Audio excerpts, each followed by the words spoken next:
ምናልባት እንደው እግር ጥሏችሁ በጃፓኗ መዲና ቶኪዮ ብትደርሱና ከሻቢያ ባቡር ጣቢያ መግቢያ ፊት ለፊት ይህንን እጅግ አስገራሚ የሆነውን ሐውልት ትመለከታላችሁ። ሃቺኮ።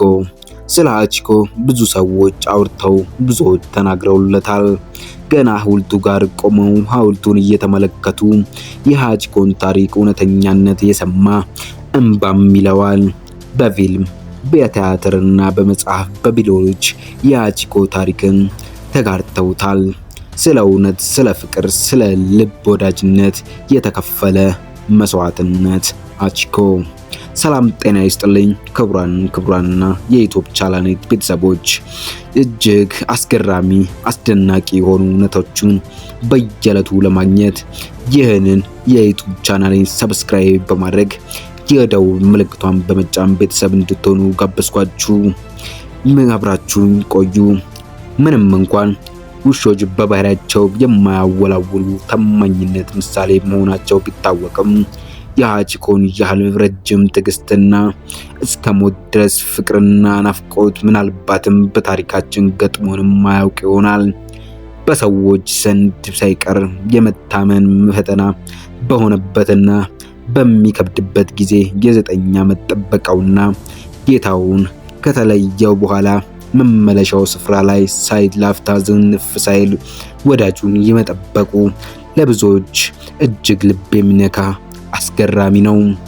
ሃቺኮ ባለቤቱን ለ9 ዓመታት አንድም ቀን ዝንፍ ሳይል በባቡር ጣቢያ በናፍቆት ይጠብቅ የነበረ ውሻ ነው። ታሪኩ እንዲህ ነው።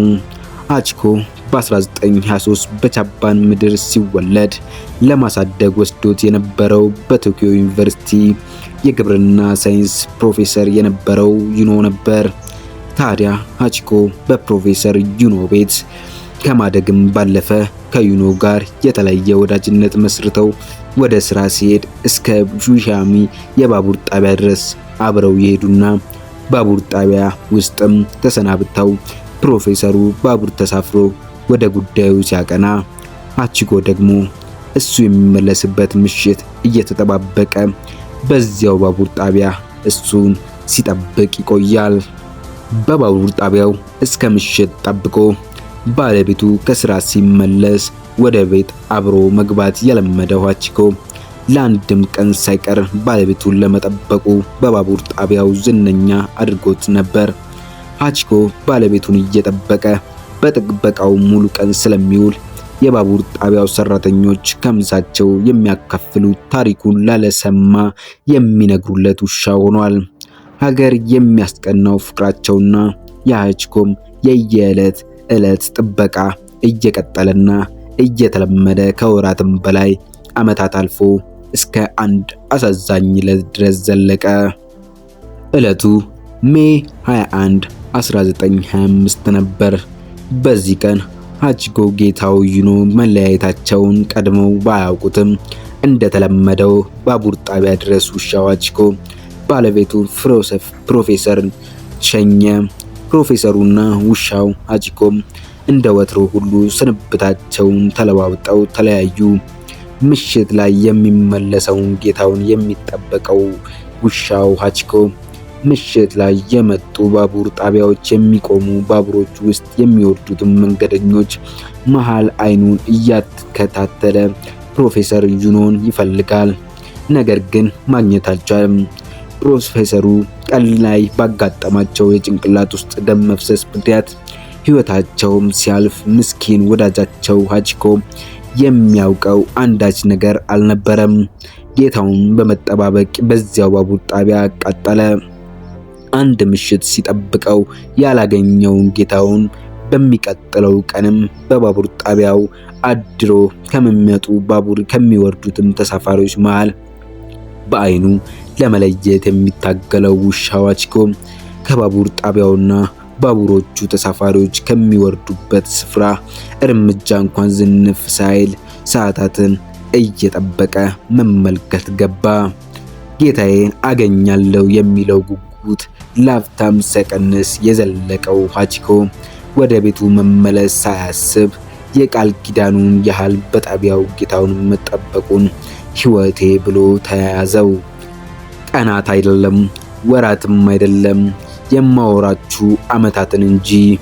በጣቢያው ወዳጅ ጌታውን ካሁን አሁን መጣ ሲል ሳይሰለች ሳይዘነጋ ሲጠባበቅ የከረመው ሀቺኮ በጌታው አለመምጣት ተስፋ የቆረጠው በስተመጨረሻ የሱም ሕይወት ሲያልፍ ነበር። ሀቺኮ ጌታውን እንደጠበቀ ለ9 ዓመታት ጠብቆት በዚያው ሲጠብቀው በነበረው ባቡር ጣቢያ ሕይወቱ አልፏል። በእነዚህ የናፍቆቱ ዓመታት ተመሳሳይ የጉጉት ስሜት ቢያሳይና በጣቢያው ብቻ ሳይገደብ በከተማዋ ዝነኛው የፍቅር ተምሳሌት የሆነችው ሀቺኮ እሱም ጌታውን ባጣ በ9 ዓመት በዚያው በጠበቀው ቤቴ ያለው ባቡር ጣቢያ ማርች 8 1935 ሕይወቱ አልፎ ተገኘ። በባቡር ጣቢያው የሚሰሩ ስለዚህ አሳዛኝ ውሻ ሲናገሩ እጅጉን ልባቸው በመነካት ነው። እምባ ቀደማቸው ሲያስረዱ ሀቺኮ ይለያል። ጌታ ሞቷል ተብሎ አይነገረው ነገር ሁልጊዜም እዚህ ጋር እጥፍጥፍ ብሎ ይተኛል። ከዚህም ብድግ ይላል።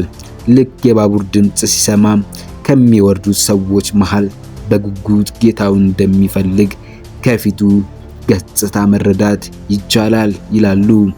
ረጅም ጊዜ በባቡር ጣቢያው የሰሩና የዚህን ውሻ ድንቅ ነገር የተከታተሉ ሀቺኮ የአለማወላወል ፕሮፌሰር ዩኖን ጌታውን ለ9 ዓመት ከ9 ወርና 15 ቀን ያለማወላወል በዚያው ባቡር ጣቢያ ተገኝቶ ጠብቆታል። በወቅቱ የሀቺኮ ሬሳ ወደ ጣቢያው ተወስዶ የቀድሞ ጌታው ጋር የሚለያይበትና የሚገናኙበት ለኋላ ላይ የጥበቃ 9 ዓመት ባሳለፈበት ስፍራ ላይ ታሪካዊ ፎቶግራፍ እንዲነሳ ተደርጓል። ለዓመታት ከፍቅርም በላይ ወዳጅነት የወዳጁን መምጣት በተስፋና በእምነት ሲጠባበቅ የቆየው ውሻ ሀቺኮ መቃብርም መውረድ አይገባውምና አስክሬኑ እንዲደርቅ ተደርጎ በጃፓን ቶኪዮ ብሔራዊ ሙዚየም ውስጥ ከነ ታሪኩ እንዲጎበኝ የተደረገ ሲሆን በዚህም አልፎ ለዓመታት ለጥበቃ በቆመበት ቡሺያ የባቡር ጣቢያ ደጅ ላይ በነሐሴ የተሰራ ሐውልት እንዲቆምለት ተደርጓል።